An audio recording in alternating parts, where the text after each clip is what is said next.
What's going on, guys? Welcome back to Yugioh PD, your Yu-Gi-Oh! Professional Development. We are just about 24 to 48 hours away from Nats. I wanted to go ahead and put out one video midweek before that just to make sure everyone is prepping as best as possible. Of course, before we hop into it, quick shout out to our new subs, Donovan, Hen, Sambe, and Francisco. Thank you all so much for joining the channel. If you want to be included in the next sub shout out, should you decide to sub, just make sure your subscriptions are public and I will shout you out in the next video.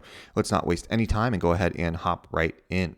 All right, so my goal for this video is to help you essentially improve yourself without any cost to you money-wise and without needing to scramble to change any last-minute card text choices, hand traps, side deck guides. No, this is just all about you to prepare for, well, nationals and for any event. So I'm just going to go through a few things that I consider is a checklist for me when I prepare, and hopefully it'll help you too, because at the end of the day, I find that I do well at an event when I am personally ready for the event. Putting the deck aside, the matchups, the meta, all that stuff, focusing on me is really what helps me be successful. So I want to just touch on a few things. The first thing is meta knowledge. This should be a given. You should be up to speed on this, especially for Nats. But if you're not, I'd recommend having a knowledge of at least tier 1 decks, tier 2 decks, rogue, and especially your deck. If you need a last minute glance at that, a couple solid resources are always Hakuna My Data. He does a really good job at breaking down what decks are meta, tier 1, tier 2, rogue category, so you can get a quick idea of what decks are relevant, and then you can simply look up how to side, how to beat those types of decks on YouTube, or different breakdowns on siding against those for strategies. That also can include YouTube channels like Yugioh and his Word of Hand Trap Guide, MST Ultimate Counter Guide. There's plenty of really solid resources that you can use. And then, of course, your own deck. You should have this really down and pat by this point, but if not, now is the time to really focus on those niche interactions. I find I do myself the best favor is when I learn my deck to about as 100% as I can get it. I find I have the most growth when I hit that 90 to 100% mark. Some people want to learn it just to that first 80%, but I really enjoy digging deep with a deck, using it for multiple months, multiple weeks, multiple events to really get as good a handle on it as I can. The second piece is going to be event prep. These are pretty obvious things, but again, having your deck list pre-typed out is probably one of the biggest things I can suggest. Have it typed out, have it printed out. If you need to make last minute changes, it's so much easier just to scratch out those couple cards and replace them than scrambling to fill it out like a half hour before registration starts or even a half hour before registration closes. Same thing with registration. If you hadn't emailed people to secure an alternate site check-in, that was something I had done due to travel. Always having that set up, making your travel arrangements set, leaving early, getting yourself enough sleep before you travel so that the day of is more for registration day, a more enjoyable experience, something where you can have time after you register to explore the city, have fun, that kind of thing, and just not have to worry about it. COVID, if you have not set up your Clear Health Pass, if you have vaccinated and all that good stuff, you should go ahead and do that. I have a video prior to this on my channel. That is the Road to Nationals Part 1, where I go through all the links of how to register, do your deck list, do the health pass, all that stuff online. If you need help with that, I recommend checking that out.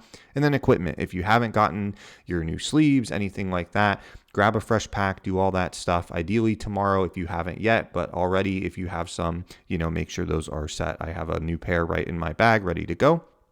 Next is just your personal care.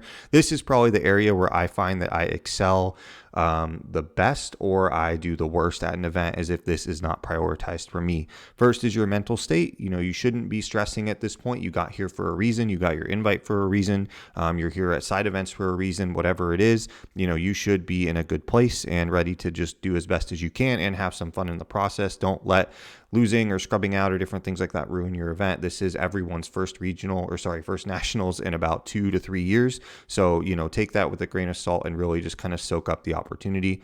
Same thing with sleep. I need good sleep to perform well. Make sure you're going and getting the sleep you need. Same thing with food. I always have spare little snacks or things like that in my bag. The moment I get hungry, I get a headache, I get upset, and I just can't focus and I can't play well. So having that as a non-issue so you and your brain can focus at 100% is really, really important.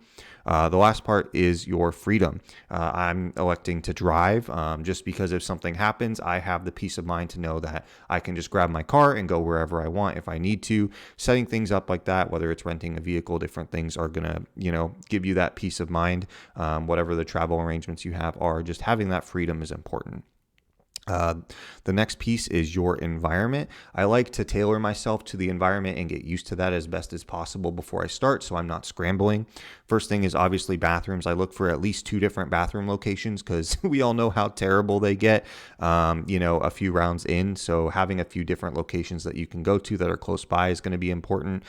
Food locations, I always like to scout this out so I know, how far it is, where I need to go, what I can get, all that good stuff. Match up postings. If you're a person that likes the physical postings as opposed to scanning the app, or your phone battery is garbage, like mine was, you can just make sure you have that location and don't have to worry about it. And then last is personal space. Like, take some time on Friday, walk around the venue, get used to things, find some spaces where you can go for fresh air to kind of decompress, clear your head in between rounds. It really does go a long way. And then the last part is just keeping your goal right at the forefront of your mind, right? Are you there because this is your first nationals in 3 years or first nationals ever, and you just want the experience? Is your goal to just do a last chance qualifier, get that invite, and then have some experience at nationals to get the entry mat, all that good stuff? Is your goal to top nationals, or is your goal to try to win? All those are good, reasonable goals that are very specific and focused.